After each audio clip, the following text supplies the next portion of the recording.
Get ready to dive into terrifying hospital stories, places where pain never fades, and certain presences just refuse to leave. Like the one you're about to hear, where a patient, alone and vulnerable, began hearing a whisper he could never forget. But before we get into it, make sure you're subscribed to the channel so you don't miss any of these chilling stories. And let me know down in the comments, what city or country are you watching from? What I heard that night still visits me sometimes when the quiet gets too heavy. It's not the kind of memory that comes back clear. It slithers in like background noise, like the hospital is still whispering in my ear, even after all these years. And the worst part? I never know if it really happened or if it was just my mind unraveling from the pain, the meds, or something that was already there, in that building long before I ever set foot inside. It was a Saturday night. I'd totaled my bike. Bad. My arm was snapped in two, my knees were shredded, and my face had a deep gash that burned like hell when they cleaned it. They dosed me up and stuck me in observation in this old hospital that looked like it had been carved out of pure concrete. A sweating monolith of gray, with tiny windows, cramped hallways, and the kind of fluorescent lights that flickered like they were one bad wire away from giving up for good. I hated that place from the second I walked in. Nothing about it felt welcoming. Just the sharp sting of antiseptic, an uneasy silence, and those sickly yellow lights that buzzed like they were barely hanging on. My room was on the 3rd floor, which, according to the nurse, used to be part of the pediatric ward, but now housed short-stay patients. The door creaked every time someone passed. The bed made this weird crunching sound when I shifted, like there was sand inside the mattress. And the noise, man, the whole hospital had this low hum, maybe the pipes, maybe the ancient wiring. It was like the building itself was breathing with me. At first, I tried to distract myself with my phone, but the signal was garbage. I tried to doze off, but the painkillers left my head light, floating. My arm throbbed in waves. That's when I heard the first strange thing, a baby crying. Faint, like it was coming from far away, muffled by thick walls. I didn't think much of it at first. Figured maybe there was a kid admitted somewhere else in the building. The sound seemed to come from the ceiling or the walls. Hard to tell. But it was there. That same short, repeating cry. And then, a soft shh. A woman's voice, like she was trying to soothe a baby. I opened my eyes and lay still. Listened. The sound stopped. I waited. Nothing. I told myself it was just my brain mixing up noises, memories. But an hour or two later I heard it again. Same cry. Same shh. Only this time it was closer. And that's when the chills hit. Not the kind from being cold, but the kind that makes your skin prickle like someone walked over your grave. The air in the room seemed to drop a few degrees when the sound started. I pulled myself into a ball, as much as my busted arm would let me, and tried to rationalize it. Morphine, auditory hallucination, just the meds messing with me. But the sound kept coming back. Always the same pattern. Cry, pause, shh. Around 3 a.m., I buzzed the nurse. Took her a good 5 minutes to show up, looking tired but still professional. Mid-50s, hair pulled back, sharp eyes. I asked if there were any kids on this floor. She gave me this weird look. Didn't answer right away. Then she said, "On this floor?" "No, sir. This wing's all adults. Just an old man in 308 and a girl who had knee surgery in 312. That's it." I told her about the crying, the whisper. She raised her eyebrows, but she didn't look scared. Just uncomfortable. She assured me it was probably an echo from another floor, maybe the maternity ward. But when I asked where the maternity ward was, she hesitated, glanced away for a second, then said, "Downstairs, way on the other side of the building." After that, she wished me a good night and left, slow but without looking back. And then the silence returned. But it wasn't the same silence as before. The air felt charged. The antiseptic smell got stronger, almost suffocating. And that's when I got this creepy feeling that I wasn't alone. I couldn't see anything, but I felt it, like someone was standing just out of sight, watching me from the corner of the room where my eyes couldn't quite reach. I lay there, frozen, staring at the ceiling, trying to convince myself it was just the drugs. But the feeling wouldn't shake. And then, the crying came back. Louder this time, more desperate. The shh stretched out, like the woman was right there, in the walls, behind the door, or inside my head. If it was all in my imagination, why did the smell change? Why did the air get heavier when the sound started? Why did the hallway light flicker harder every time the crying began? It wasn't until the next morning, when sunlight finally sliced through the grimy window, that I could breathe again. The nurse came back, looking more at ease, helped me sit up, adjusted my bandages, asked if I'd slept okay. I just stared at her, my face saying what my mouth wouldn't. She got it, paused for a second, then said, almost too casual, "This place makes weird noises sometimes, just the building settling, and the history." Then she walked out like she'd just told me the cafeteria food was bad, like it wasn't a big deal, but it was. History? What kind of history? And that's how it started. For weeks after, I tried to push it out of my mind. Didn't work. The sound followed me into my dreams. I'd jolt awake, sweating, sure I'd heard a baby crying in my own bedroom. No matter how hard I tried to rationalize it, I couldn't shake the feeling that something from that night had latched onto me. Years later, I had a routine checkup and ended up back in that same hospital. They'd freshened it up. New paint, updated signs. But the bones of the place were identical.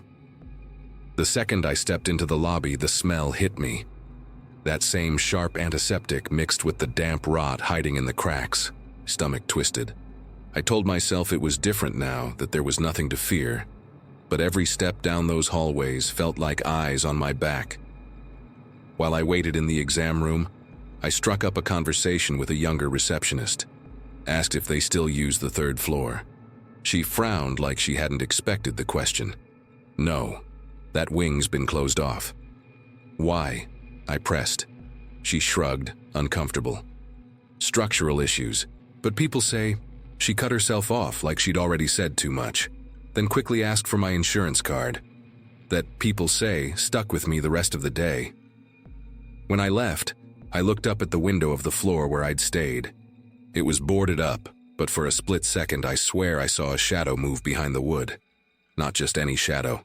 The shape of a woman bent forward, like she was rocking something in her arms. Life went on after that, but never the same. I told myself it was just trauma, just the meds warping my memory. But sometimes, in the unlikeliest places, the sound would return. Once on the subway, beneath the screech of the tracks, I heard that soft shh right in my ear. Another time, at home in the dead of night, my TV static hissed. And right in the middle of it, clear as day, I heard the baby cry. That feeling of being watched never really left. It's like the hospital branded me. Like that woman didn't just stay in the concrete walls. She followed me to make sure I'd never forget. I don't talk about it much anymore. Who would believe me? But here's what I know. Some stories aren't just stories. They cling to places, to people. They keep living even when everyone pretends they don't exist, and deep down I feel like she's still waiting for me. Every time the silence gets too thick, every time the air feels heavy for no reason, I know she's close, rocking that invisible baby. And I know that sooner or later the crying will come back. Because places like that hospital, they don't forget. And they don't let you forget either. Creepy, right? What did you think of that story? On a scale of 0 to 10, how would you rate it? Drop your answer in the comments. The most disturbing part is wondering if that whisper ever really left his head. But voices aren't the only things that haunt old hospitals. Like in the next story, where a childlike shadow seemed to play in the hallways. By the end of my first week working the graveyard shift at Colster General, one thing was painfully clear. That hospital breathed exhaustion. It wasn't just the stale air or the constant hiss of ventilators in the rooms. It was like the walls themselves carried the weight of everything that had ever happened there. A heavy, suffocating kind of silence, the kind where it feels like someone's about to say something, but never does. And yet, no one talked much. The veterans moved through their tasks on autopilot, and the rookies, like me, learned fast not to ask questions. I'd started as an admin assistant, handling charts and discharge papers. Figured it'd be an easy gig. Just me, a cramped office with metal filing cabinets and stacks of yellowed paperwork, far from the blood, the screaming, the suffering. But it didn't take long to realize that in that place, even the paper felt heavier. On the third night, I went to fetch a patient file from the dead storage room on the second floor. The hallway was pitch black except for that lazy, flickering emergency light, like it couldn't even be bothered to stay on. The air smelled like expired disinfectant and damp mildew. I shuffled toward the right shelf, checking names with my phone flashlight. When I finally found the file I needed, a cold draft hit the back of my neck. Problem was, there weren't any open windows, no fans, nothing. Then, out of nowhere, one of the stacked charts on the shelf beside me slammed against the wall so hard it bent the corner of the folder. I let out this nervous half-laugh, like my brain was desperate to write it off as coincidence. But there was no one there, nothing that could have pushed it. Just that narrow hallway, those old cabinets, and the creeping sense that I wasn't alone. I mentioned it in the break room later, trying to make conversation. One of the older nurses, Mr. Wallace, stopped chewing mid-bite. He gave me this look, part pity, part exhaustion. "You messed with her files, didn't you?" he said, like it was the most normal thing in the world. "Whose files?" I shot back. He just shrugged. "You'll figure it out. Sooner or later, everyone does." After that, I started noticing the little things. Lights flickering brighter near the pediatric ward, even when the rest of the floor was normal. Toys in the nursery shifting positions when no one touched them. Wheelchairs turned toward the wall, like someone had put them in time out. Subtle, but constant. The next night, I was tasked with delivering some documents to the admin office on the third floor, a stretch of hallway barely used at that hour, pitch black and eerily quiet. Halfway there, I saw a figure at the far end. Small, hair hanging loose, half hiding her face. Looked like a kid, barefoot, just standing there in the dim. When I raised my phone light to get a better look, she was gone. No footsteps, no doors slamming. Just that prickle on the back of my neck that wouldn't fade. I came back pale as a ghost, and this time I didn't say a word. But Wallace noticed. He walked past me and muttered, not even looking my way. "She only shows herself to the ones who still have time to leave." I started digging on my own. Nothing in the official records, of course. But one night during a slow shift, a nurse named Lorna filled me in. The Shadow Girl, as they called her, had been part of the hospital's lore for decades. Rumor was she was the spirit of a little girl who died there in the 70s during a measles outbreak. Left alone in an isolation room, her condition worsening until it was too late. Since then, sightings of her cropped up now and then. Always started with moving objects, then the silhouette, and finally she'd appear for real, right before a patient died. Lorna told me about a recent case. An old man in terminal cancer claimed he talked to a little girl every night. Swore she'd sit in the chair by his bed, swinging her legs, not saying a word. Staff chalked it up to delirium until they noticed his heart monitor would spike every time she visited. He passed 2 days later, peaceful. Said he was going to see his granddaughter, but he'd never had one. Things escalated after that. More files out of place. Lights flickering in patterns that almost looked like smiles. Shadows darting across glass doors. The whole hospital seemed to breathe differently when she was near. And slowly, I realized no one was actually afraid of her. It was more like melancholic acceptance. Like they'd all learned to live with her silent presence. Me? I was still stuck in denial. Tried to rationalize it all. But the more I ignored it, the stronger the strange occurrences got. Until the night she decided to show herself again. Not as a shadow, not as a noise, but right in front of me, in a hallway I thought I knew like the back of my hand. She was standing near the staff lounge, just past 3 a.m., that dead hour when the hospital feels frozen in time, like the outside world forgot we exist. She wore a grimy white dress, something straight out of another era. Her hair hung over her face, and her feet, they were black with dirt, bare against the cold floor. No sound, no breathing, no movement. Just there, staring at me without lifting her head. I froze. The air around her seemed to thicken, like the hallway itself was blurring at the edges. And then I felt it, that oppressive energy clinging to my skin, the suffocating sense of being watched from all sides at once. She didn't move, but deep down, it was like a voice was whispering, "Stay." The light flickered again. When it came back on, she was gone. That same night, a patient in the ICU coded, a woman who'd been stable for days, set to be discharged. Nurses said she'd been fine, awake, even video calling her daughter. Then out of nowhere, the monitor flatlined. No warning, no explanation. And I wasn't the only one who'd seen the girl that night. I started to notice how the longtime staff treated her, not with fear, but with this odd reverence, like caring for a child no one else could see. Wallace left a stuffed teddy bear on a chair in the abandoned wing, saying she liked the company. The head nurse always set out a plate of vanilla wafers by the service elevator at the end of her shift. I laughed the first time I saw it. She just said, "Check it tomorrow, see if they're still there." I did. The cookies were gone. Not crumbs, not bites. Gone. The teddy bear's chair had been turned to face the wall, and a window, locked for years, had its latch undone. That did me in. I tried to request a transfer, but they shot me down. Short-staffed on nights, they said. You're adjusting just fine. But something in me had shifted. I wasn't a skeptic anymore. The worst part wasn't believing. It was knowing that even if I believed, there was nothing I could do. A while later, I struck up a friendship with an older patient, Mr. Hamish.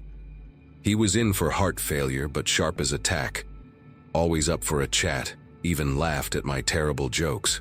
One evening, as I was dropping off a book for him, he glanced at the window and asked, "You see her tonight?" I stopped cold. "See who, Mr. Hamish?" He pointed to the empty armchair in the corner. "She was right there a minute ago. Said she likes my voice. Just sat there, swinging her legs, giggling real quiet, but don't you worry, she don't mean no harm." I looked. The chair was empty, but Wallace's teddy bear was sitting on the armrest. The next week, Mr. Hamish passed in his sleep. No pain, no struggle. The report said his heart just stopped. When I went to collect his things, I found a handwritten note. Just 2 lines. "She only plays with those who listen. The rest, she scares." After that, I stopped trying to understand. I just accepted.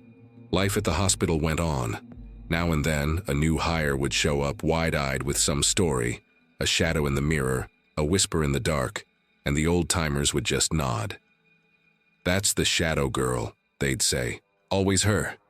Then came the news. The hospital was closing. Demolition crews were coming to tear it down, build something new, modern, bright. Staff would be reassigned, patients transferred. But the girl? No one knew what would happen to her. Some said ghosts were tied to places. Others thought she'd follow whoever needed her. That maybe if someone left carrying her memory, she'd go with them. Wallace only had one thing to say on our last night, as he clocked out for good. She was left alone once. She won't let it happen again.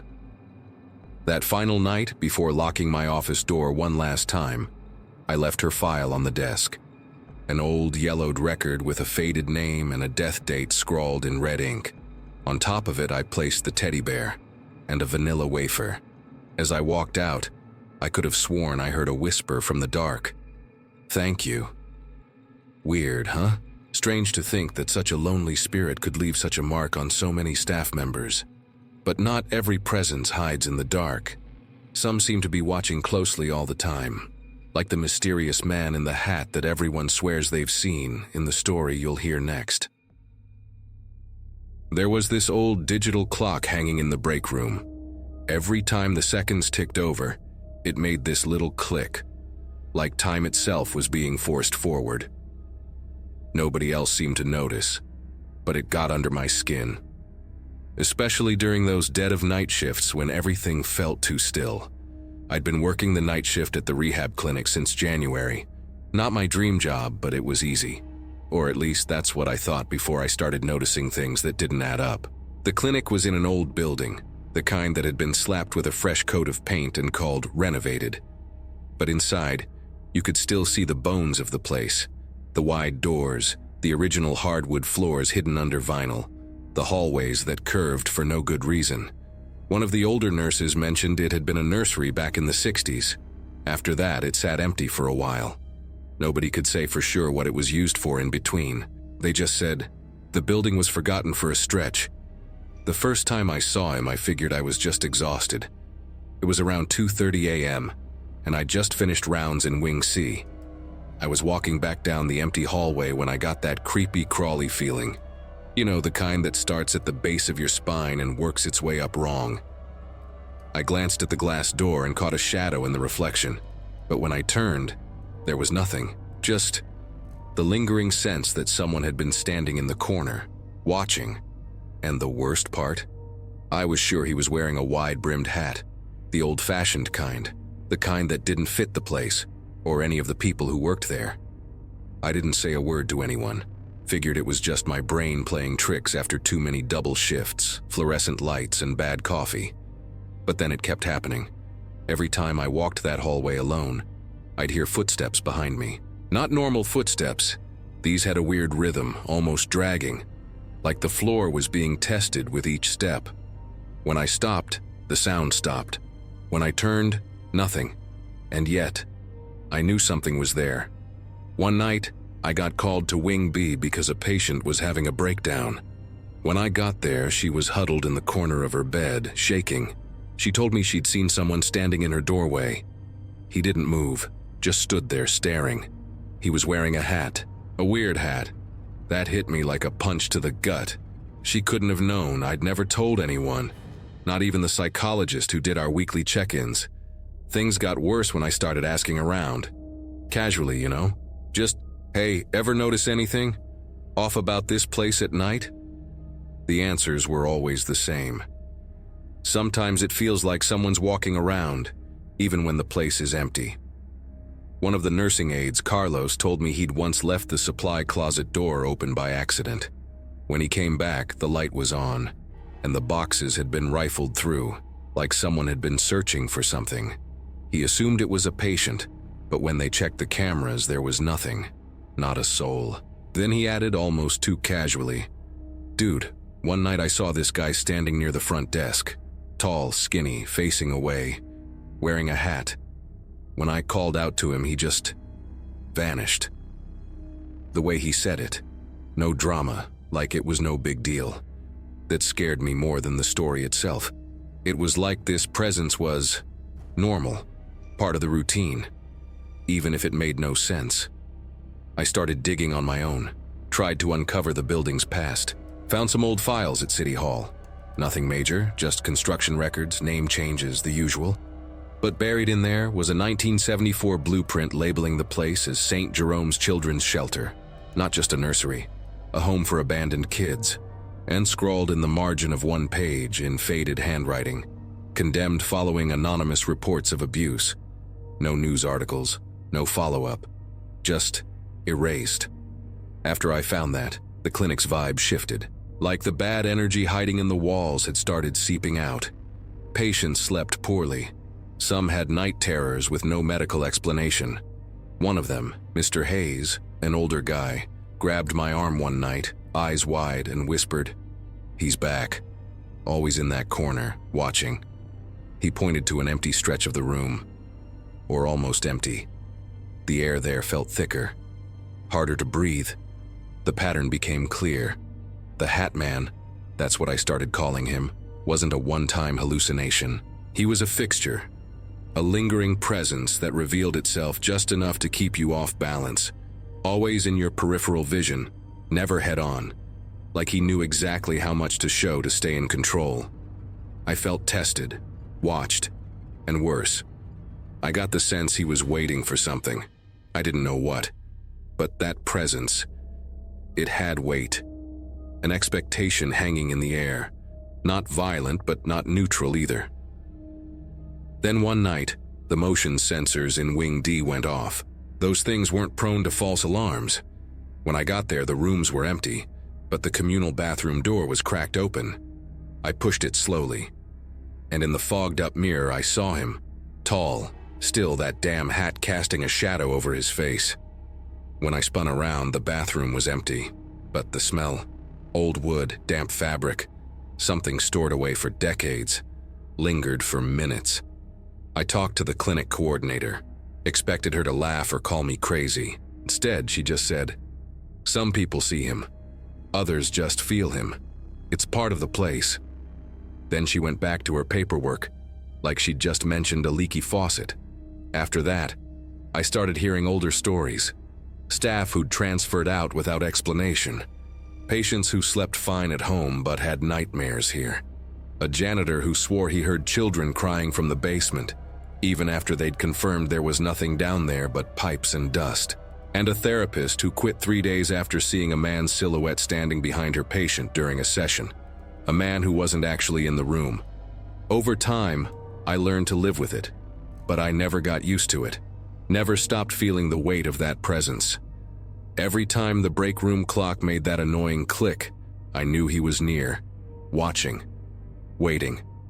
And every time I walked an empty hallway, I avoided looking at the corners, because that's where he'd be. Just for a second, just long enough to remind me we're not alone in here. To this day, no one knows who he is, or why he's still here. But he is, always. And even now, as I'm writing this, I feel like someone's standing behind me. Silent, still, wearing a hat from another time. One this building refuses to let go of. And the scariest part, deep down, I think he still hasn't found what he's looking for. And when he does, I don't know what happens then. Pretty terrifying, isn't it? That figure still shows up to this day, never once revealing what it wants. But not every haunting has a face. Sometimes, it's only what you hear in the silence. Like the unexplained voices that echoed from a hospital basement in our next story.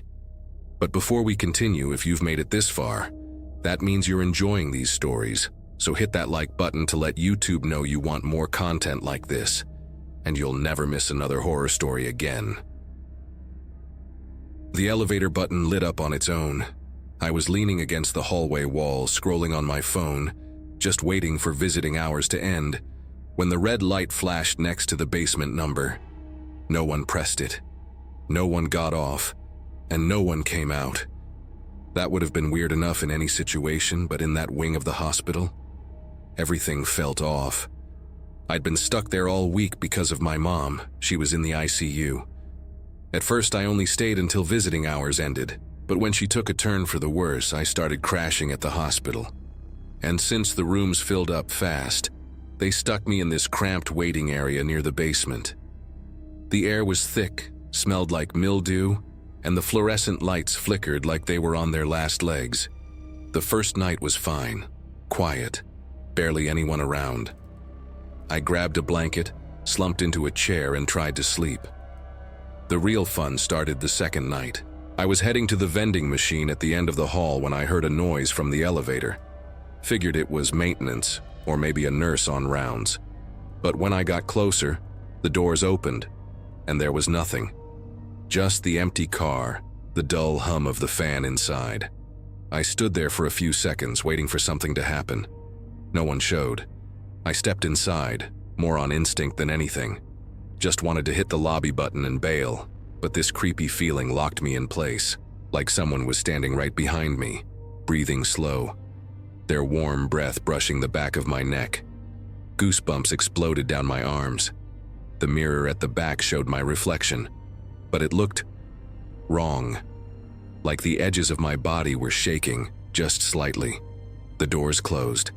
The elevator descended to the basement by itself. I jabbed at the buttons, but none of them worked. When the doors opened again, the floor was pitch black, just the elevator's dim light spilling into the hallway ahead.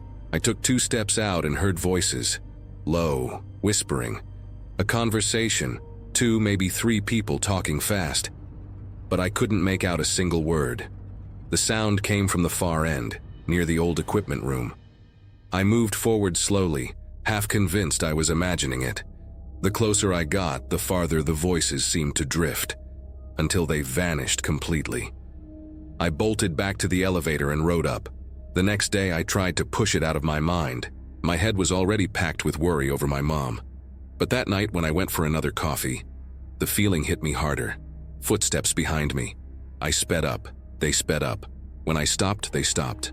I spun around. Nothing. But I swear, I heard ragged breathing like someone choking back sobs. My stomach twisted into a knot. I pulled out my phone and hit record, leaving the mic running just in case. Stood there for minutes. Nothing. Just the hospital's usual white noise. Machines beeping, AC droning. Later, when I played it back, not a single voice, not a footstep, not even a breath. Just dead silence. The kind that doesn't belong in a place like that. Like the whole moment had been erased from reality.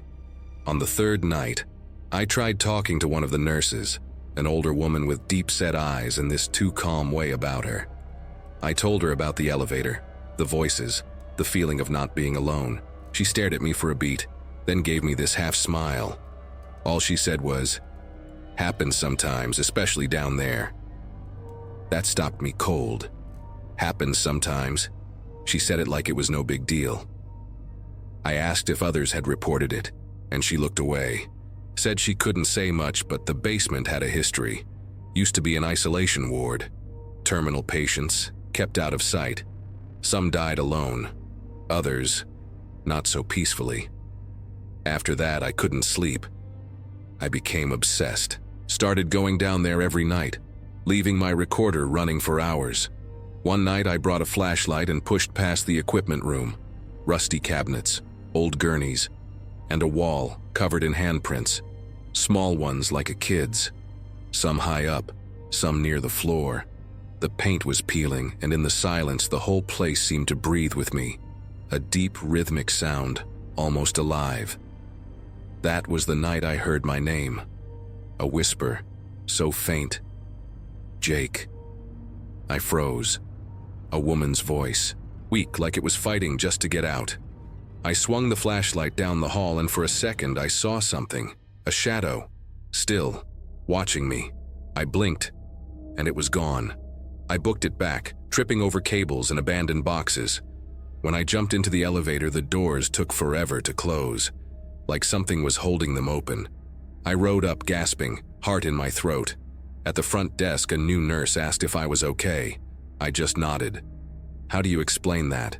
And even if I could, who'd believe me? I stopped sleeping after that.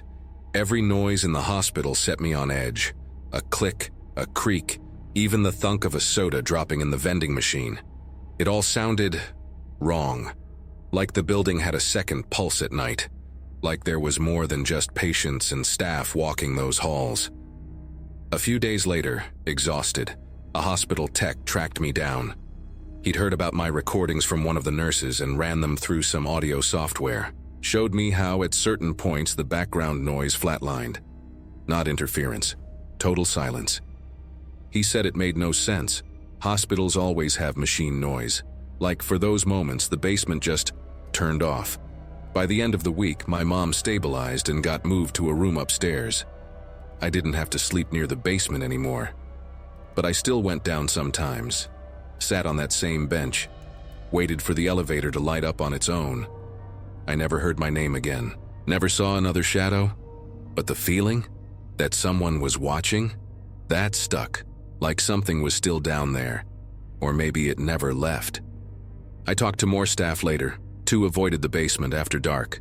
One swore he'd heard crying from the old isolation wing even though it was locked tight.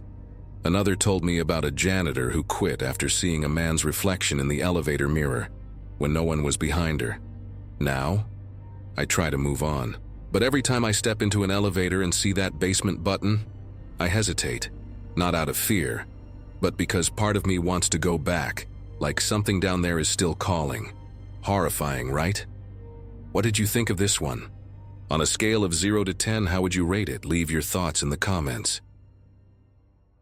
If you've ever pulled an all-nighter in some old, creaky hospital way out in the Scottish Highlands, you know the kind of silence I'm talking about. It's not just quiet. It's heavy. Like the walls swallow every sound and spit it back as a memory. I know, because I grew up listening to my mom work in one of those places. She was the head nurse in the geriatric ward, 40 years on the night shift. And for all she saw in there, she was the most grounded person I knew. Never believed in anything she couldn't explain with medicine. Until the day I realized some things don't have an explanation. When I was little, she'd drop my brother and me off at my grandma's before her shift. Sometimes she'd come home with this distant look in her eyes. I thought it was just exhaustion. But as I got older, I started to notice it wasn't the kind of tired that comes from your body. It was deeper, the kind that settles in your bones when you've seen too much. My mom never talked about it though. She kept it all locked up tight. It wasn't until I started nursing school that the pieces began to click. One night over dinner, I asked her, half joking, if she'd ever seen anything weird at the hospital. She paused, took a sip of wine. Then, flat as a pancake, she said, "Terminal patients see things, sometimes before the tests even show they're declining." I laughed, waiting for the medical explanation, but she just kept going, dead serious. "And there's one thing they see more than anything else. A little girl, blonde, red nightgown, running down the hall, always at night." I thought she was messing with me, some creepy nurse legend to scare the rookies. But my mom wasn't the type. And the way she said it, no drama, no build-up, it sent a chill down my spine. I asked what the girl did. She shrugged. "She runs, that's it, never speaks. No one knows where she comes from or where she goes. But when someone sees her, we know. It's just a matter of hours." After that, I started paying attention. I did my clinical rotation in the same hospital, and even though no one admitted it, the older staff knew the story. It was like this unspoken ritual. If a patient mentioned seeing a child in the hallway, the nurses would pretend to search, flipping on the corridor lights, peeking into rooms with these fake concerned faces. But the second the patient calmed down, back to business. No questions, no follow-up. Then one day in the break room, I overheard an aide murmur, "The girl was here last night. Mrs. McLeod passed at 4. No gasps, no reactions, just this quiet exchange of glances, like everyone knew, but no one dared say it out loud. And I started to get why. The girl wasn't violent, she didn't scream or lurk in shadows. The fear wasn't of her, it was of what she meant. She was like a messenger, a silent guide, letting you know your time was up. And weirdly, the patients who saw her, they seemed calmer afterward, like they knew they weren't alone. There was one case that stuck with me, a man named Angus, big guy, gruff voice, the kind who didn't scare easy. Late-stage cancer, but still sharp as a tack. One night, right after shift change, he buzzed for the nurse, urgent.